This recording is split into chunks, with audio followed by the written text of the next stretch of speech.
Monsieur Bouka.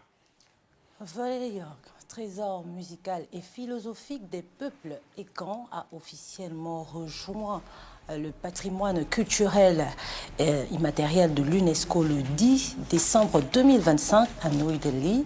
Une reconnaissance mondiale pour un art ancestral qui mêle musique, épopée, spiritualité et transmission. Mais derrière la fierté collective, une question demeure.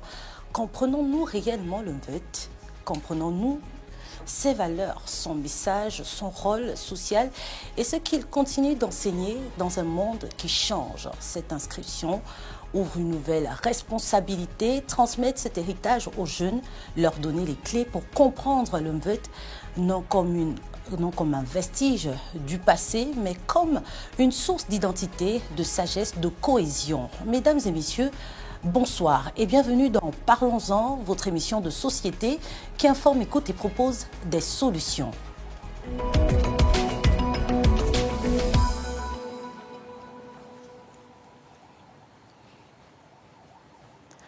Comprendre le Mvët, symbole des Ekans, c'est ce que nous tenterons de faire ce soir dans Parlons-en avec Germain Ouno, personne ressource du dossier Mvët. Bonsoir et c'est un plaisir de vous recevoir sur notre plateau. Bonsoir Madame Nkogé.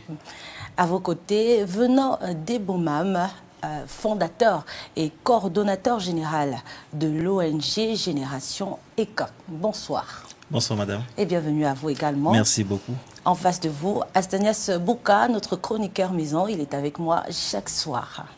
Astanias, bonsoir. Bonsoir, Chamante Mélissa Ongongon, Nkogé.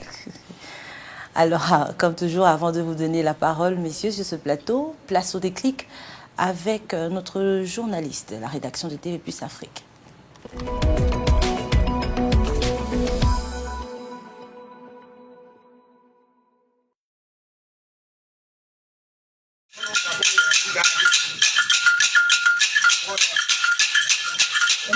Le Mvët, un mot qui ne se contente pas de nommer un instrument, c'est une constellation entière. Un art, une initiation, une philosophie qui traverse les siècles. Chez les peuples Ekang, cette cithare sacrée, transmise de main en main depuis plus d'un siècle, porte la mémoire et la vision du monde des anciens. Les maîtres conteurs, les Mvët Nzo, sont les gardiens de cette parole de feu. Avec leurs chants, ils convoquent les combats cosmiques des Essandon, déroulent des odyssées héroïques, s'aventurent dans les zones où la vie et la mort se frôlent comme deux guerriers éternels. Dans les quartiers Ekang, l'annonce de son inscription au patrimoine immatériel de l'UNESCO a réveillé émotion, souvenirs et débats. Intéressant, si c'est reconnu au niveau international, parce que je me souviens quand j'étais petit, au village, dans mon village, il y a mon père, l'un de mes pères qui faisait ça. Donc si aujourd'hui c'est reconnu au niveau international, c'est vraiment une bonne chose. Et ça me fait penser à mon père, le postman Ngolo. Pour beaucoup, c'est une fierté qui gonfle la poitrine. Pour d'autres, c'est un retour en arrière. Un glissement vers l'enfance, vers ces nuits où l'on écoutait, bouche entrouverte, les épopées portées par la voix rock des aînés. Ce sont nos parents, nos aïeux qui pratiquaient l'Mvët. Et l'Mvët tendait beaucoup sur des hommes. Mais la première fois que j'ai vu une femme pratiquer l'Mvët, c'est Georgette Sima. Donc elle est d'Oyem, c'est un peu ça. Mais une vérité s'impose. Sans détour, les jeunes se détournent du Mvët. Ils le voient comme un art ancien, exigeant, trop loin du tempo de la modernité. Pendant ce temps, les maîtres vieillissent et avec eux, une part du souffle originel s'étiole. Pour sauver le Mvët, beaucoup appellent à revenir vers ceux qui en sont les piliers, les vieux maîtres, les gardiens de l'épopée. Leur savoir est une braise fragile qu'il faut protéger, recueillir, immortaliser avant qu'elle ne s'éteigne. Dangereux, c'est vraiment grave, parce que nos jeunes s'intéressent plutôt à la culture qui revient de l'extérieur. Ils oublient leur propre culture.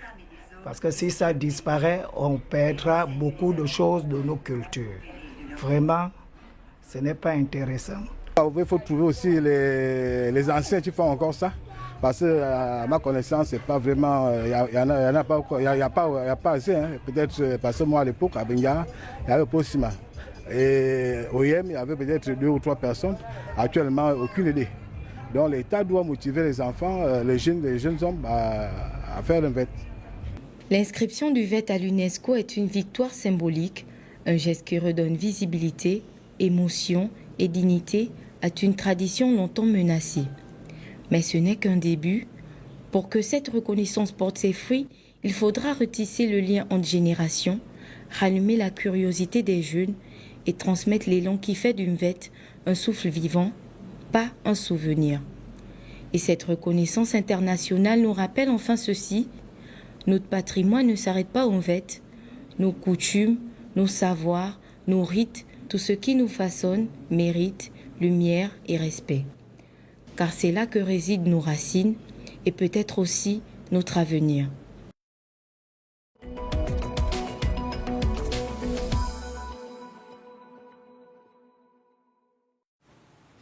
Tout ce qui nous façonne mérite lumière et respect. Astenia Sobouka, Oui. sans plus tarder, on entre dans le vif du sujet avec le décryptage.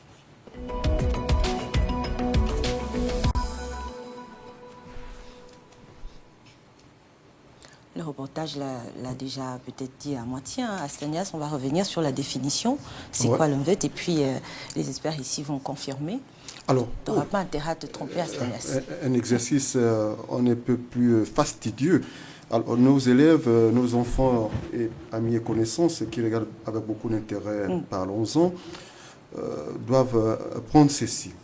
L'ONVET est un thème complexe, en ce sens qu'il désigne en effet à la fois un instrument de musique incarné par la harpe sitar et un genre littéraire musical épique de peuples Béti, Boulou, Fan, entre guillemets, et Kan, venus d'Afrique centrale, caractérisés par des récits mythiques, des héros immortels, des combats spirituels et philosophiques d'élévation de l'esprit, et transmis par des conteurs musiciens appelés Umbom Umvet, que si j'ai écorné l'intonation des prières de m'en excuser.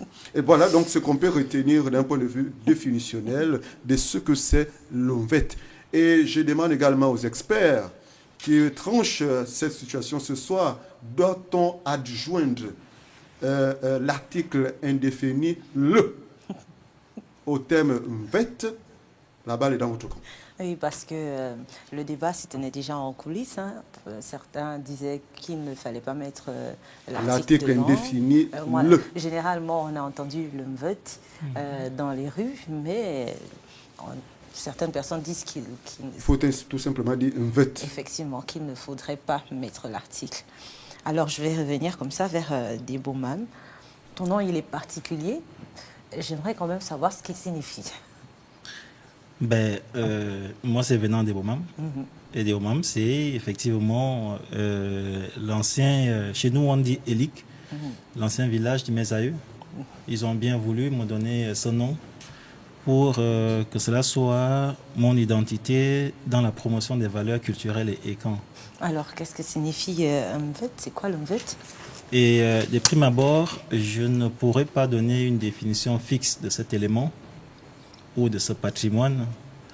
Je sais une chose que nous, les humains, on écorche parfois des choses pour donner sens à notre existence. Lorsqu'on dit Mvet, que vous dites l'Amvet, que vous dites l'Mvet, que vous dites Mvet, tout dépend du paradigme linguistique dans lequel vous vous trouvez. Si nous sommes dans un paradigme bien occidentalisé, on comprend bien qu'il y a des articles avant des noms.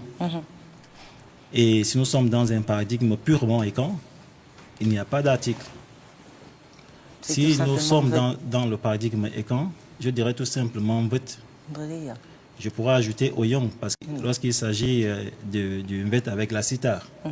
Je pourrais ajouter Mvedekan lorsqu'il s'agit des récits mythologiques.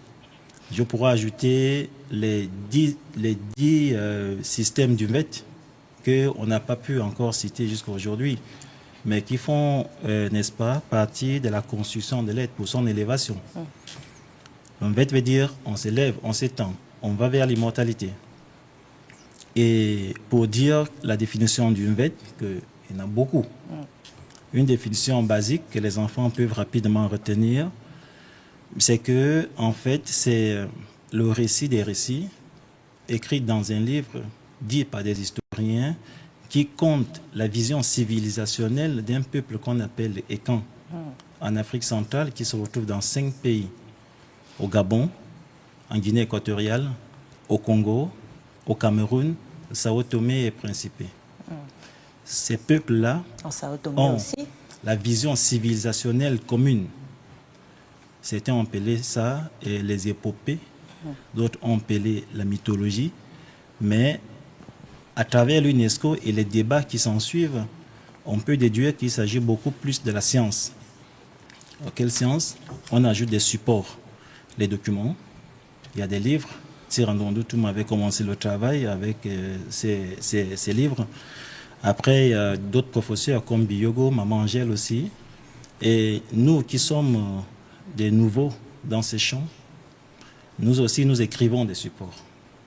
Au-delà des supports, nous sommes dans la communication visuelle, donc la communication qui attire beaucoup des enfants. Il y a déjà des films documentaires, il y a des BD, il y a pas mal des outils qui peuvent permettre aux gens de comprendre effectivement le message Nvet. Et le message Nvet est beaucoup plus profond, il est venu sur Terre pour éclairer l'humanité. Alors, parlez-nous encore un peu de la différence entre le Nvet simple et le vrai, comme vous avez dit tout à l'heure. Il faut dire que la communauté Ekan est une communauté très renfermée et très disciplinée depuis les origines. Avant d'arriver en Nvet Oyon, on entame d'abord on appelle ça chez nous, c'est un rite. Ce sont des rites, des moments qui permettent à un être de se construire dans une société pour qu'il devienne quelqu'un de sûr, quelqu'un avec qui on peut compter.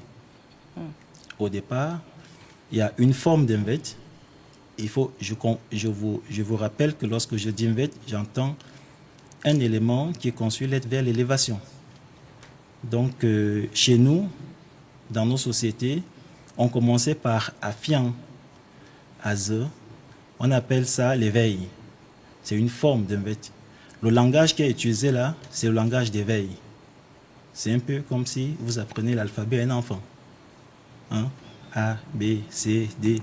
L'enfant à qui vous apprenez A, B, C, D, vous ne pouvez pas directement lui dire, écoutez, donne-moi la définition de, je dis n'importe quoi, Caterpillar, puisqu'il est encore dans les B.A.B.A. de l'apprentissage. Et dans ces affiants Aze, vous allez arriver par exemple Ngan. Ngan, c'est maintenant un conte beaucoup plus supérieur à Affiant Aze, qui était l'éveil. Vous terminez en Ngan, vous arriverez maintenant à une autre étape ou un autre rite qu'on va appeler Oula.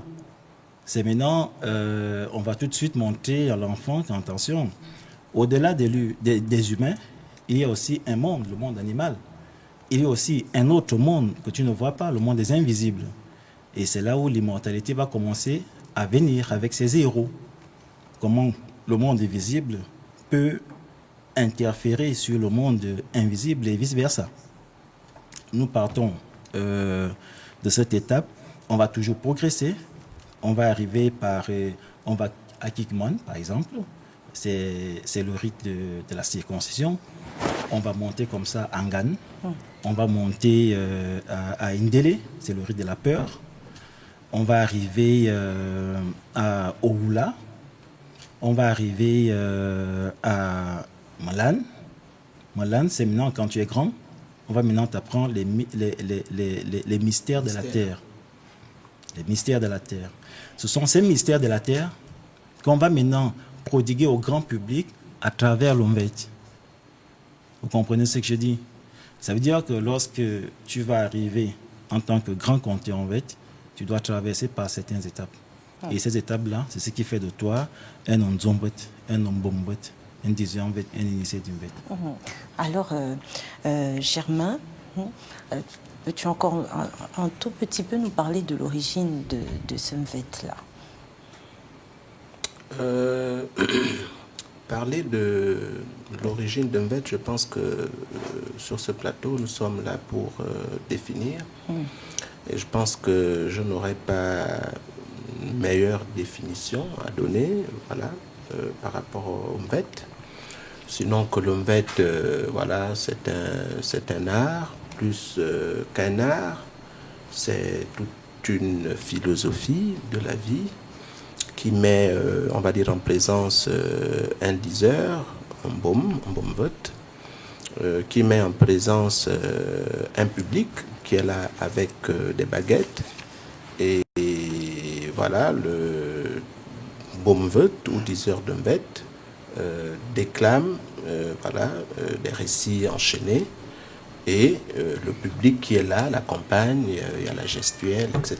Donc voilà un peu, vraiment simplement dit, voilà le Mvet, pour ne pas aller dans les origines. Voilà. Voilà, merci. Qui peut jouer du Mvet? Un diseur Mvet. Effectivement, qui peut en Les jouer? diseurs Mvet jouent au Mvet. Qui sont ces diseurs-là? C'est qui? Est-ce que c'est une lambda? C'est-à-dire qu'un enfant pourrait venir de nulle part et puis Mais se mettre comme on a dit tout à l'heure que ça traversait des étapes, tout dépend de l'étape qui t'intéresse. Tu peux dire aujourd'hui que tu rentres dans une école Mvet de tir et tourndon, par exemple. Tout le monde peut y jouer. C'est ce que vous Tout voulez le me faire monde peut y comprendre. jouer, oui. Petit comme grand. Il faut aussi pas besoin comprendre. d'une initiation avant. Lorsqu'on quelque est dans chose. une école, on s'initie déjà, madame. Quand on rentre au CP1, on s'initie à l'école occidentale. On va progresser dans les initiations jusqu'à on a le baccalauréat, le doctorat. Ce sont des initiations. Donc, Voilà. nos écoles également, ce sont des initiations. Moi, je vous ai parlé des initiations tout à l'heure. D'accord? Mais pour venir dire l'Mvet, oui, tu dois traverser un certain nombre d'étapes. Après, les maîtres connaisseurs vont te proclamer 10 heures Mvet. C'est eux qui sont en mesure de te dire, écoute, toi, tu es maintenant 10 heures Mvet. Tu peux aussi faire le slam. Tu peux t'arrêter à cette école de slam. Mais quand tu veux faire le slam du Mvet, tu dois passer à l'école Mvet. Il y a un Parce qu'il y a slam. des codes. Il y a des codes, il y a des humanités classiques du Mvet qu'on ne doit pas surtout dérober. Et nous, des dépositaires de l'élément, nous sommes très jaloux de cette connaissance. Voilà, Est-ce que- pour compléter un peu, voilà, Allez-y. à la suite de ce que Venon venait de dire, il faut dire qu'il y a deux genres de Mvet. Il y a, on va dire, un Mvet qui est sacré et qui fait intervenir un rituel. Et il y a, celui-là, tout le monde ne peut pas y jouer. Voilà, lui, il est On peut pas le vraiment pratiquer. restrictif. Et il y a un autre Mvet qui est un genre populaire, qui est accessible à tout le monde, c'est-à-dire vous pouvez faire l'apprentissage, vous apprenez les tissages, vous apprenez comment on dit la généalogie des diseurs de Mvet. C'est vraiment ce qu'il disait, que c'est la pratique. Donc, ceux qui font par exemple le slam, ils n'ont pas besoin d'être initiés, c'est beaucoup plus la répétition, l'exercice, la mémorisation, etc. Voilà. Et cette initiation-là, elle passe par quoi? Bon, sur Ça passe par des écoles. Il y a des écoles Mvet aujourd'hui. Pour le Mvet assez restreint. Peu importe le niveau du Mvet dans laquelle vous voulez vous exercer, il y a des écoles. À l'ONG Génération Ekan, il y a une école qu'on appelle Sikole Ekan. Vous faites votre inscription, après vous dites ce que vous voulez effectivement faire. Si c'est apprendre la langue Modona, que vous appelez Fan, si c'est pour aller dans l'histoire des civilisations Ekan, ou encore vous voulez comprendre comment l'homme et la femme sont dans la société. Je sais En pas fait, si. chacun de vous. Est-ce qu'il faut forcément, aujourd'hui, est-ce qu'il faut forcément être fan, surtout Ekan, parce que Ekan c'est fan, pour y jouer, pratiquer le Mvet. Est-ce qu'un pour nous, intéressé par le Mvet, peut venir à cette école et y apprendre? Non mais madame, hier nous tous, nous avions vu quand même depuis New Delhi en Inde que c'est des Blancs qui nous ont lu les documents et ils ont même fait des commentaires. Ces gens-là ne sont pas des Gabonais, ils ne sont pas des Fang, ils ne sont pas des Ekans. Mais quand ils ont lu, on a compris le français, non? Ça veut dire que tout le monde peut avoir accès aujourd'hui à la connaissance Nvet. Et j'insiste sur le rôle de l'école. Il faut dire que le langage que nous utilisons aujourd'hui, c'est le français. Mais lorsque vous venez à l'école Nvet, vous allez parler votre français, mais tout comme vous allez parler le langage Monzona. C'est un langage initiatique. Ah ben oui, ce serait intéressant, non? Astanias Fouka, tu devrais aller t'inscrire. Oui, d'Etnine Zebi Massango, je pense qu'au nom de la Transvalier, je voulais dire au nom de rencontre croisée des cultures, un brassage. Donc, du brassage, ce que nous les Anglais on appelle le melting pot. Je serais bien tenté de m'inscrire à cette école ésotérique pour en apprendre un peu bien plus et puis certainement jouer de la harpe sitar en milieu Nzebi Massango. Je pense que je ne ferai pas en torse ou je ne violerai pas les codes sacrés si je suis accepté à l'initiation. Donc, inscrit. Non, pas du tout. Nous, c'est ça la sauvegarde. Vous avez vu, on va arriver sur la sauvegarde de l'UNESCO en ce moment. La sauvegarde, c'est que il faut amener beaucoup plus de gens à pratiquer l'élément. Si l'élément n'est pas pratiqué, eh ben, on va classer l'élément sur la liste d'urgence. Ça veut dire la liste où l'élément est déjà en train de mourir. Ce n'est pas le fait aujourd'hui. Parce que ça se pratique encore, qu'il faut encore pratiquer des choses. Moi, j'aime pas trop les choses telles que certains les présentent souvent. Mystiques, les choses mystiques. Ça veut dire ça fait peur, non? Non. Moi, je présente pas. Non. Moi, je présente pas la chose comme ça. Quand vous me voyez, je pratique l'élément. Est-ce que je fais peur quand vous me voyez? Pas du tout. Pas du tout, non. Non, parce que ce côté assez réservé, mystique et tout, quand on parle souvent d'initiation, les gens hésitent et n'osent pas se lancer. Et moi, j'ai une autre question. C'est un peu comme l'iboga. Avant, on sait, enfin, aujourd'hui en Afrique, on sait que l'iboga, c'est une plante sacrée. C'est un peu comme le Nvet. C'est un art qui est sacré aux Ekans, qui est propre aux Ekans. Le partager comme ça avec tout le monde, avec l'Europe, avec les Pounou et tout, est-ce que ce ne serait pas un peu diluer la chose? Non, mais pourquoi on va diluer la chose? Nous, notre tradition est une tradition... notre culture est une culture scientifique pour l'univers. Ça doit servir à tout le monde. C'est une lumière, l'Nvet.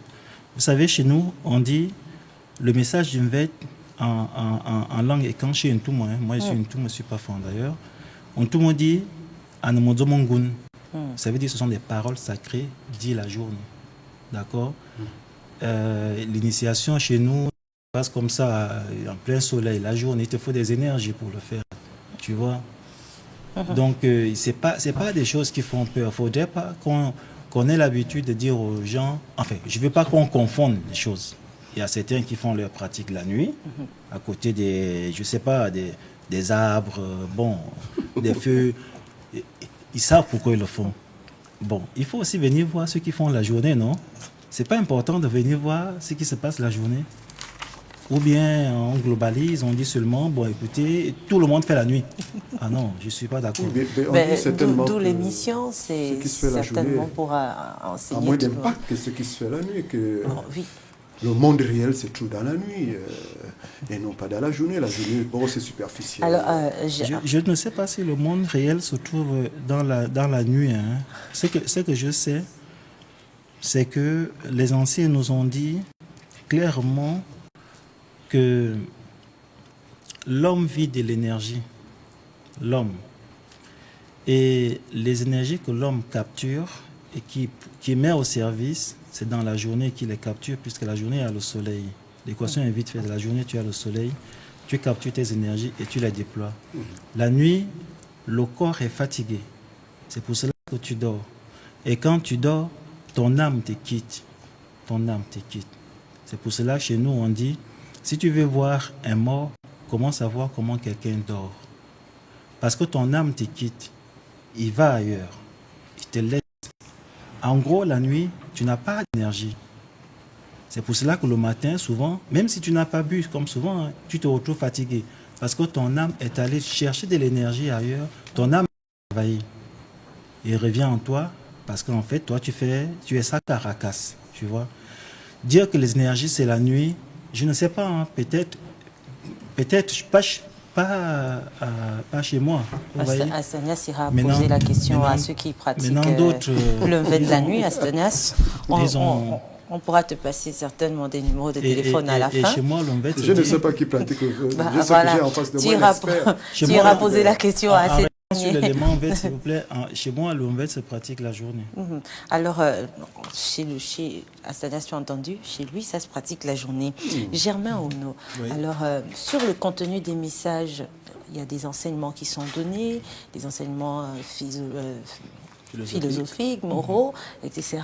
Quels sont les messages les plus poignants du Mvet qui vous ont certainement, vous, le plus marqué?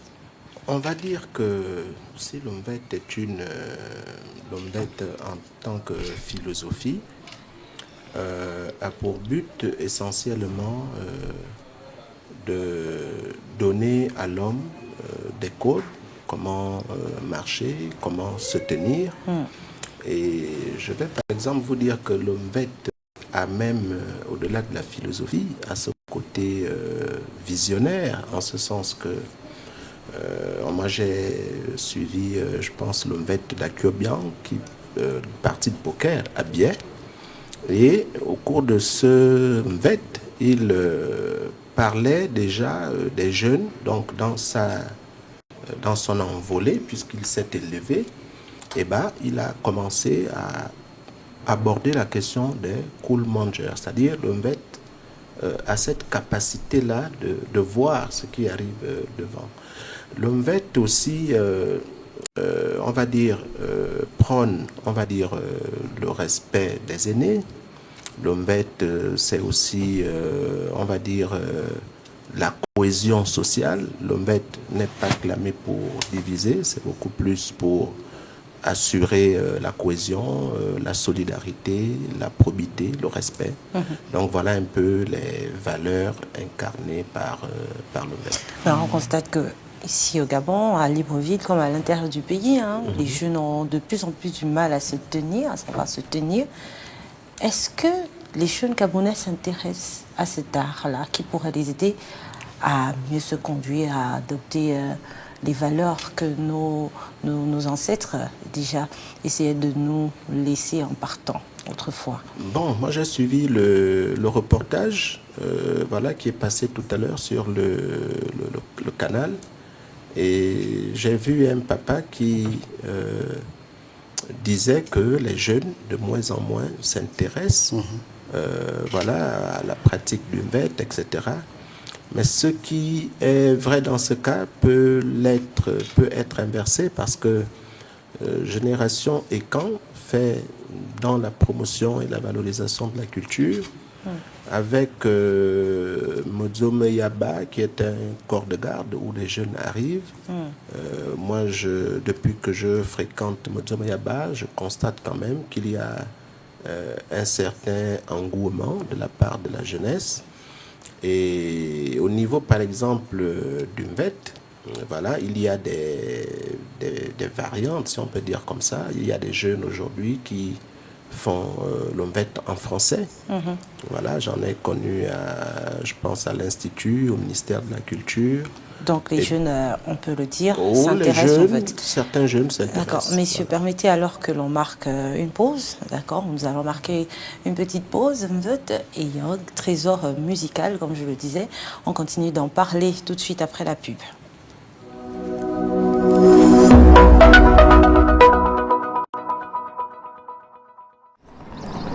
À quelques minutes seulement de l'aéroport, tu tombes sur un petit bijou. Flanabi.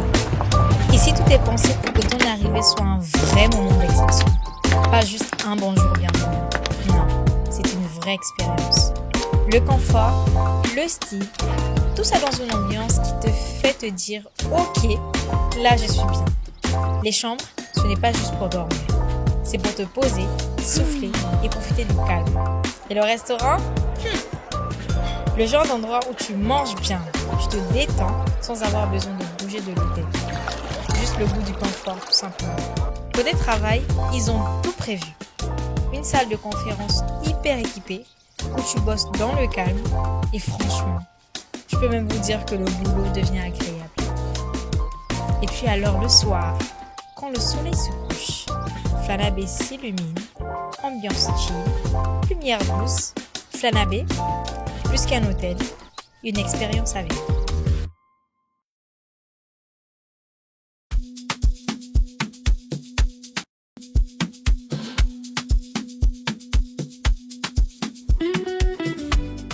Bonjour, je m'appelle Lucrèce Ndjenje. Je suis conseillère esthéticienne à Yves Rocher France Gabon.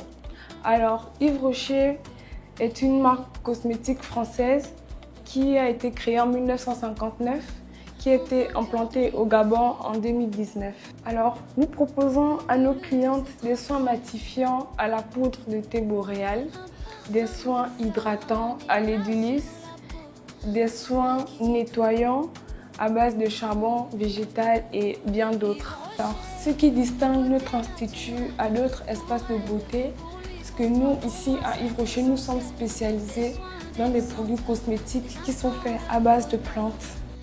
Le Skin Diag est une analyse approfondie qui nous aide à déterminer les différents types de peau.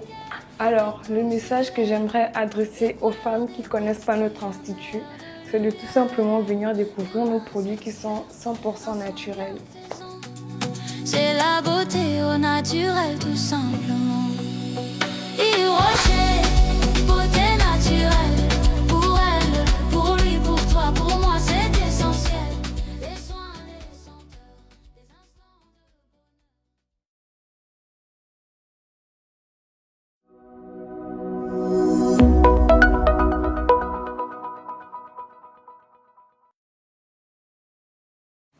De retour sur ce plateau, mesdames et messieurs, je vous rappelle que vous regardez Parlons-en, votre émission de société qui informe, écoute et propose des solutions. Ce soir, nous parlons du vote avec nos invités sur ce plateau, de son importance. Avant de nous quitter, nous étions avec toi, Germain Ono. Tu disais qu'ils sont de plus en plus nombreux quand même, de jeunes à pratiquer cet art, à s'intéresser au vote. Oui, je disais... que Génération Ekan fait un travail remarquable. Voilà, je ne dis pas pour le flatter. Voilà, mais avec, par exemple, Mozomeyaba, qui est un corps de garde, un carrefour où les jeunes s'expriment, il y a de plus en plus de jeunes qui arrivent et qui s'intéressent. Ils ont également des écoles où on apprend la langue, parce que vous savez que on apprend le fond. La langue, oui, voilà. La langue est un élément essentiel dans la transmission, voilà, du patrimoine culturel immatériel. On ne peut pas faire sans la langue parce que, voilà, on ne pourrait pas, par exemple, traduire si on dit à Bokaï. Voilà. Ces formations sont payantes. Alors, donc, au niveau de ces jeunes, voilà, il y a des jeunes aussi qui font le lombet en français. C'est vrai que ça pose peut-être d'autres problèmes, mais c'est un style de mbet. C'est le mbet, on va dire, qui est populaire, voilà, qui permet aux jeunes. Donc, c'est dire quand même que, à l'opposé de ce que disait le papa dans le reportage, il y a de plus en plus de jeunes, voilà, qui s'intéressent à la culture. Alors, revenons. Au Gabon, est-ce qu'ils sont nombreux, à part ces jeunes-là, est-ce qu'ils sont nombreux à s'intéresser au mbet? Il faut dire que... Pour ne rester que dans le cas du Gabon? Bon, pour rester dans le cas du Gabon, on va dire qu'à la création de Génération Ekan, c'est une grande ONG panafricaine qui prône la valorisation des cultures africaines, Ekan en particulier, et gabonaises. Du coup, nous avions trouvé le petit recensement des disions mbet qu'on avait fait. On avait trouvé qu'il y avait certaines régions du Gabon qui, autrefois, avaient des disions mbet, mais n'en avaient plus. Alors, on s'est posé la question, pourquoi il n'y a plus de disions mbet dans ces villes? Pourquoi? Je peux prendre l'exemple de Bitam. Vous voyez, il n'y avait plus. Il n'y a plus 18 Il y en avait avant. Oh, Vitam a brillé. Hein? On parle beaucoup plus d'Akio-Bien. Il y a eu d'autres, le Bambomeko et le reste. Bon, on te dit, cette ville-là n'a plus de 18 ans en fait. Pour nous, c'est un peu inadmissible. Il faut donc faire quelque chose. Il faut absolument faire quelque chose pour que les gens s'intéressent. Les raisons que certains nous ont données, c'est que les 18 ans en fait n'étaient pas soutenus, accompagnés financièrement, matériellement. Ça sert à quoi de faire l'ONVET si l'État ne subventionne pas l'élément? On a dit d'accord, l'État ne subventionne pas l'élément, mais nous, on peut faire des gestes, des petits gestes, non? Notre organisation, de temps en temps, on peut faire des petits gestes. On a donc créé Siko les camps, qui vient au secours des communautés. On a lancé des initiatives pour promouvoir cet élément qui tentait à disparaître.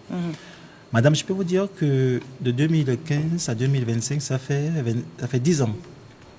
En 10 ans, on a vu que des jeunes d'abord, les jeunes se sont intéressés à créer leur propre style Mvet. Au Gabon, vous avez entendu de mon petit frère, Chef Ella, qui brillait un peu partout avec le slam. Malheureusement, nous avions commencé à travailler sur le dossier de l'UNESCO ensemble. Bon, il est parti. Les ancêtres ont été jaloux de son art. Ils l'ont rappelé à Ngonzo Mumba, c'est notre paradis. Il est parti. Et il y en a d'autres. Comme moi, il y a celui que vous aviez vu à la télévision, à New Delhi en Inde. Oui, il y a Sir Okos, vous connaissez Okos. Ils sont nombreux. Ils sont nombreux. Vous ne citez que des hommes et les femmes ne pratiquent pas suffisamment. Oui, non, les femmes ne pratiquent pas suffisamment. C'est pas que c'est interdit aux femmes. Il y a eu des grandes diseuses femmes. Il y a eu vraiment. On dirait même que c'est grâce aux femmes que l'élément a été comme d'habitude. La maman nous avait sauvés. Si la femme n'avait pas intervenu, je crois que l'ONVET disparaîtrait. Donc il y a eu des femmes. Et il y a certaines femmes qui ont essayé, n'est-ce pas, de faire l'ONVET au style ancien. C'est le cas de ma grande sœur Georgette Sima. Malheureusement, la maladie a eu raison d'elle. Mais elle n'est pas encore partie. Elle est encore là. Elle est tombée malade. Dieu merci qu'elle est en train de se relever un peu. Mais il y a d'autres femmes qui s'intéressent, qui sont à l'école. On ne cite pas les noms des écoliers parce qu'on ne sait pas dans quel style ils vont dire l'ONVET. Au niveau du Grand Nord, aujourd'hui, Minzik aussi n'en avait plus. Mais là, Minzik a un 18 en fait. C'est un jeune talentueux. À Oyem aussi, il y a un jeune 18 qui vient de naître. Et des jeunes talentueux sont en train de naître. Et ceux des Bitam vont sortir bientôt de l'école. On ne peut pas citer les noms parce qu'ils ne sont pas encore sortis. Mais au Korombo Taminzik, lui dit déjà l'ONVET, Koko Biaoye, il dit déjà l'ONVET. Et toutes ces actions-là ont contribué à arriver à cette reconnaissance. Ah oui, bien sûr. Il faut dire que la reconnaissance de l'élément ONVET Oyong à l'UNESCO a été assaisonnée par toutes ces petites actions qu'on pose et que les experts ont versées, n'est-ce pas, dans le dossier. En mars dernier, ici à Libreville, nous avons organisé la journée nationale du MVET. Ces éléments ont été versés effectivement pour faire avancer la cause Gabon, de la Guinée, du Cameroun et du Congo. Ça a été plébiscité et aujourd'hui, nous sommes tous joyeux. Alors, Germain, j'espère que tu es aussi joyeux que Venant. Selon toi, quelle retombée cette inscription à l'UNESCO pourrait-elle avoir sur la valorisation du patrimoine national, sur les politiques publiques liées à la culture au Gabon? Bon, j'aurais aimé, avant de répondre à la question sur les retombées, parce que quand on dit comme ça, inscription du MVET New Delhi, on dit l'UNESCO a reconnu le MVET, patrimoine culturel immatériel de l'humanité. Il faut dire que le gouvernement gabonais a ratifié un certain nombre de conventions dans le domaine de la culture. Et la convention qui nous permet aujourd'hui de célébrer cette inscription, c'est la convention 2003. Elle porte sur la sauvegarde du patrimoine culturel immatériel. Alors, comme objectif de cette convention, c'est, je crois, 3-4 choses. Voilà, vous avez la sauvegarde. La sauvegarde, on va dire, c'est encourager les communautés à continuer à pratiquer voilà, leur art. Il y a le respect, voilà, donc du patrimoine culturel immatériel des communautés. Et on a la sensibilisation au niveau national, international, et puis coopération et assistance. Vraiment, je coupe, voilà. Et puis, dans cette convention, on nous dit qu'il faut nécessairement faire intervenir les communautés, donc la plus large participation possible des communautés. Donc, pour inscrire, par exemple, un élément sur la liste de l'UNESCO, il faut respecter 5 critères. Donc, il faut satisfaire ces 5 critères. On va dire le premier critère, voilà, c'est que l'élément doit répondre à la définition, donc article 2 de la Convention. L'OMVET a répondu à cette exigence. Le deuxième critère, c'est que l'OMVET, l'inscription du l'OMVET doit contribuer à une prise de conscience, sensibiliser à l'importance, etc. Le troisième critère, ce sont, on va dire, les mesures de sauvegarde, parce que on inscrit sur la liste représentative, c'est vrai, mais il y a un ensemble d'efforts que l'État doit parvenir. Voilà. Par exemple, je vais citer quelques mesures de sauvegarde, on ne va pas toutes les citer. On peut faire un festival, on peut faire une exposition au Musée national sur le Met, on peut faire, je ne sais pas, comment on va dire, un travail sur la BD pour sensibiliser aux gens. Ça peut être détecter des talents, des jeunes qui s'intéressent ou qui veulent voilà, faire ou le VET populaire ou le VET, etc. Alors, le quatrième critère, c'est la participation des communautés. Quand on avait initié ce dossier, le premier atelier que nous avons réalisé, c'était à OIM. OIM, pourquoi? Parce que, voilà, l'association des diseurs de MVET, représentée par le président Thierry Tougou, qui se trouve aujourd'hui en Inde, m'avait dit, si on doit faire un atelier, les autres diseurs de MVET sont à OIM, et ben, il faudrait qu'on aille à OIM, voilà, à la mairie de la commune d'OIM. Le dernier critère, le cinquième, c'est que l'élément doit figurer sur un inventaire. Et donc, nous, pour arriver, on va dire, à l'arrêté instituant la liste nominale du patrimoine culturel immatériel, nous avons pris l'inventaire de 2012, nous avons ajouté celui que nous avons réalisé avec les pygmées, les populations autochtones. Nous avons donc jumelé ces deux inventaires, c'est ce qui nous a donné l'arrêté qui avait été signé par le ministre d'État de l'époque, Alain-Claude Billy Binzé, quand il était à la culture. Donc voilà un peu les 5 critères. Maintenant, pour arriver aux retombées, donc la question que vous avez posée, j'ai fait un détour. Ça a dû être un travail long avec toute l'équipe. Oui, voilà, et puis je voudrais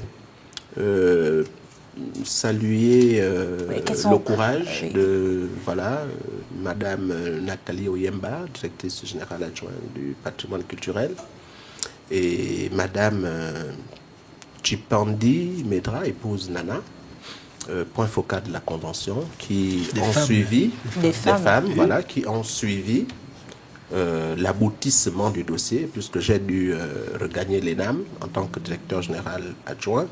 Eh ben, elles ont continué. Alors, en termes de retombées, je pense que il y a d'abord cette reconnaissance internationale.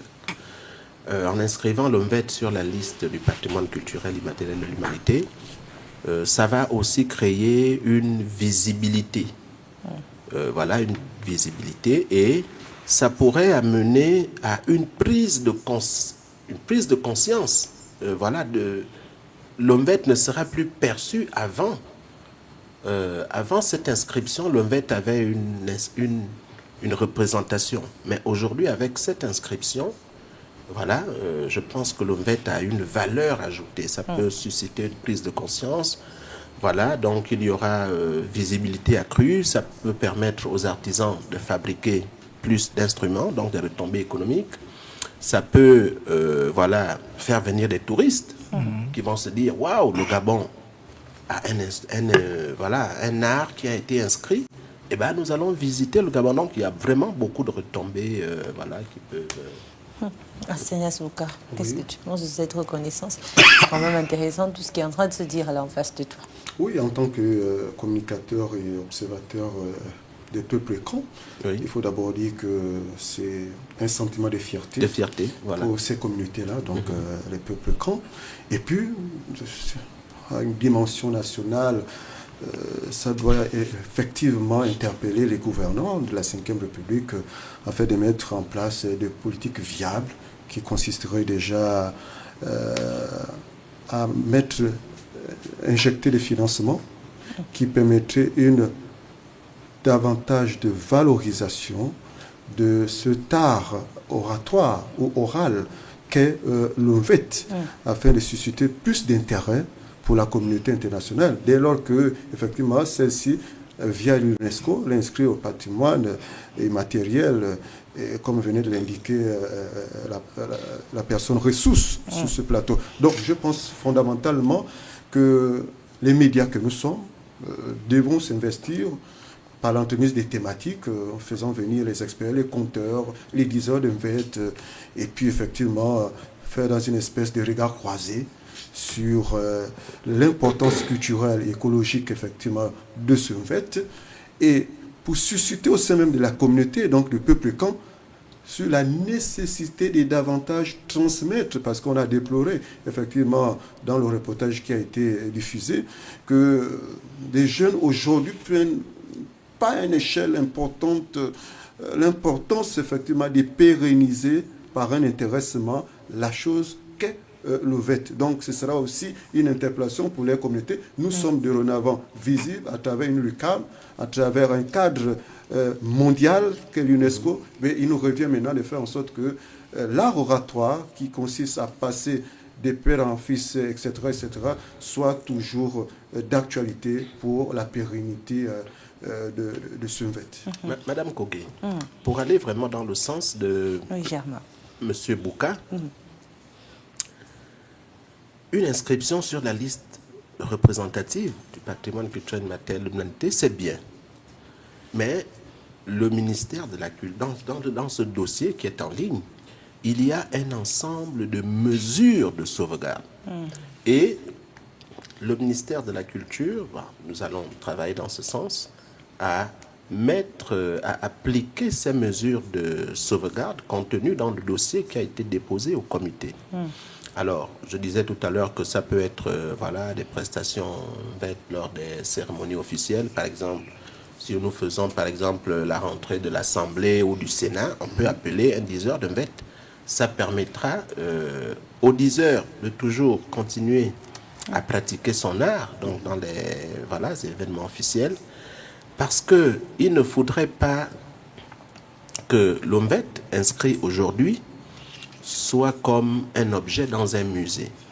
Parce que si l'OMVET est perçu comme un objet dans un musée, c'est qu'on pourrait nous déclasser l'OMVET de la liste représentative où elle se trouve, parce qu'il y a un critère qui ne satisfait plus à l'inscription, et ben on peut le mettre sur la liste de sauvegarde urgente. Donc c'est vraiment au ministère de la Culture de faire de son possible, pour que les mesures de sauvegarde qui sont contenues dans le dossier OMVET puissent être, permettre aux jeunes de se mouvoir, sensibiliser à l'importance, etc. Voilà. Parce que même avec cette reconnaissance mondiale, il y a toujours des dangers qui guettent l'OMVET. Bon, je ne parle pas de danger à court terme. Je parle beaucoup plus dans le long terme, c'est-à-dire que les mesures de sauvegarde que nous avons, qui existent dans le dossier, si le comité qui a inscrit s'aperçoit que, voilà, après 1 an d'inscription, les choses ne bougent pas. 2 ans, les choses ne bougent pas. Eh bien, ils vont certainement...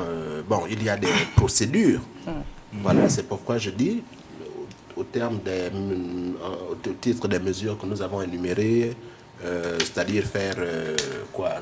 Je parlais d'une journée, voilà, bon, c'est-à-dire lors des cérémonies officielles, faire un festival, voilà, sous-régional.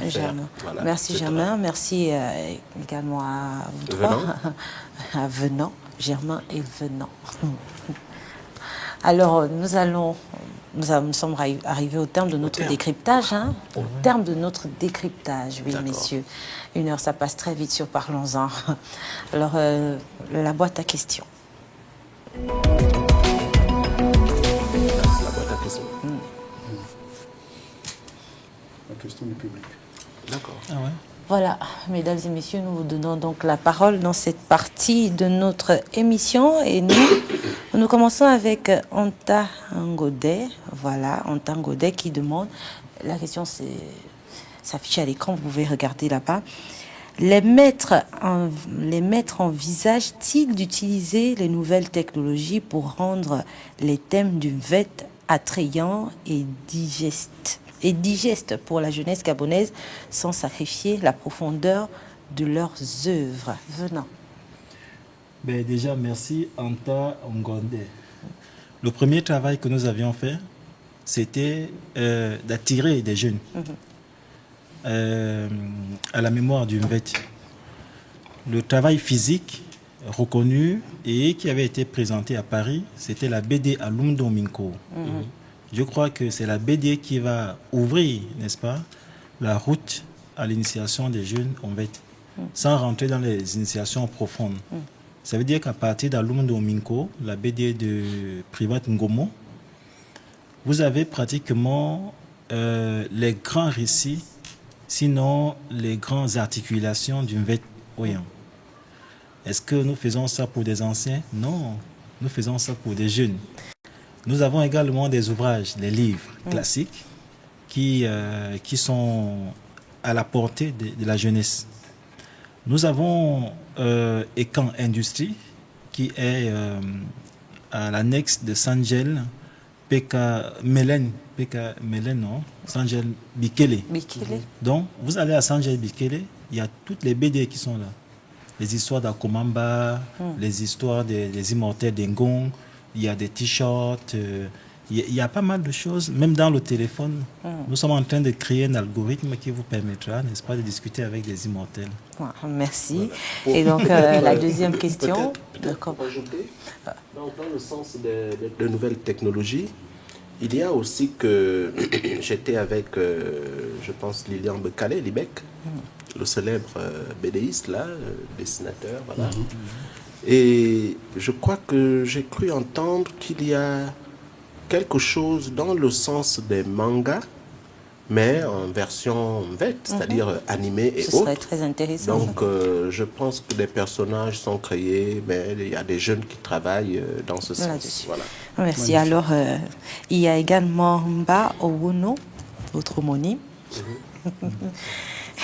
qui dit « Le MVET a toujours été l'affaire de la communauté des vieillards, des veillées nocturnes et de l'initiation. Maintenant qu'il est modernisé, comment garantir que les récits... Mondialisé, merci. Comment garantir que les récits MVET qui sont documentés et diffusés par l'État ou les organismes extérieurs conservent leur intégrité spirituelle et leur contexte rituel? Qui aura le dernier mot sur l'interprétation ou les modifications? Les conteurs ou les universitaires? Monsieur Venant, Germain. Monsieur Mbaono. Monsieur Mbaono, merci. Il faut comprendre que aujourd'hui, il y a beaucoup d'intellectuels qui sont sur le dossier MVET. Ce n'est pas une affaire de seulement des 10 heures. Les 10 heures reçoivent des messages et ces messages sont transmis par codification vibrationnelle dans la société à nous, Et nous qui écoutons assez bien ces messages, nous les diffusons à chaque échelle selon la compréhension de tout un chacun. Et à partir de là, on peut maintenant les traduire. Lorsque Thierry Toundon, que vous avez vu à la télévision hier, parle, dit l'onvet, tu ne peux pas traduire si tu n'as pas été vraiment à son école ou encore si tu n'as pas été un ancien. Tu vois, tu ne peux pas traduire. Tu peux comprendre sa langue, mais tu ne pourras pas traduire. La preuve en est qu'aujourd'hui, il y a beaucoup de chansons de Pierre Claver qu'on n'a pas encore traduit. Mais nous qui sommes à son école, nous avons les codes. Nous sommes ses disciples, nous sommes ses élèves. On sait que quand il parle comme ça, il veut dire ça. Quand il veut dire ça, il veut dire ça. Et comme nous sommes des universitaires, on peut faire un travail. Mais les décisions vêtes, c'est à eux d'approuver le travail qui a été fait. D'accord. Ce serait important. Merci à Mba Ovono et à Anta Ngonde. Merci pour vos questions. Nous espérons avoir pu vous apprendre. Nous espérons que les invités, les experts ici, ont pu répondre à vos questions. Nous passons donc à la dernière partie de notre émission, la minute positive. Je voudrais lever une équivoque. L'inscrit. Coupé. Voilà. Germain Ovono, pressé de conclure. Non, c'est peut-être pas la conclusion. C'est juste malheureusement, nous sommes arrivés au terme de notre émission. Vous devez conclure. Oui, je vais conclure, mais lever l'équivoque sur quelque chose. Nous sommes pris par le temps. Il faudrait que les gens comprennent que l'inscription d'une VET sur la liste représentative, ce n'est pas l'exposition des secrets d'une VET à l'international. Il faudrait vraiment dire aux gens que l'ONVET est inscrit, mais la communauté détient le secret d'une VET. Parce que dire comme ça qu'on a inscrit à l'international, c'est comme si, voilà, je me rappelle d'une anecdote. Nous étions à l'Assemblée nationale lorsque on voulait faire le Conseil national des rites et traditions. Mais il y a un honorable père son âme qui a dit, mais vous voulez inscrire l'Ondjobi, mais vous voulez nous déshabiller. Donc il faut vraiment qu'on perçoive que l'inscription, la communauté n'a pas pris les secrets pour donner, voilà c'est juste cet équivoque-là que je voulais lever. Et puis voilà, ils sont bel et bien les gardiens de leurs secrets. Voilà, la Convention le dit. Et pour conclure, vous dites? Et pour conclure, je dirais que il faudrait que l'on parvienne à respecter les mesures de sauvegarde qui sont contenues dans le dossier VET. Autrefois, avec par exemple la mairie d'Oyem, nous avons initié un projet qui a été validé par le conseil de l'époque, donc sous feu Vincent et Solmengue, qui avait institué une journée nationale du VET à Oyem. Et donc, pour aller donc en avant, c'est dire qu'avec la décentralisation qui arrive, les mairies doivent se faire le porte-voix des projets qui sont contenus dans les mesures de sauvegarde pour pérenniser, voilà, pour aider à la sensibilisation et puis veiller à la sauvegarde du patrimoine culturel immatériel. Je vous remercie, messieurs. Merci à Stanat, merci à vous d'être passé sur ce plateau, messieurs. Oui, effectivement. Je ne peux pas me permettre de donner la parole à tout le monde pour conclure ici parce que vous savez, nous sommes une chaîne de télé et nous avons des programmes à suivre. Donc, comprendre le VET, symbole défense, c'est ce que nous avons tenté de faire ce soir dans Parlons-en avec nos invités. C'est fini pour aujourd'hui, mais sachez qu'on se retrouve demain pour notre dernier numéro de la semaine sur une autre thématique, bien sûr. Je vous laisse donc avec Aïcha Akoué et Sidela Niman dans quelques instants avec le 120 minutes.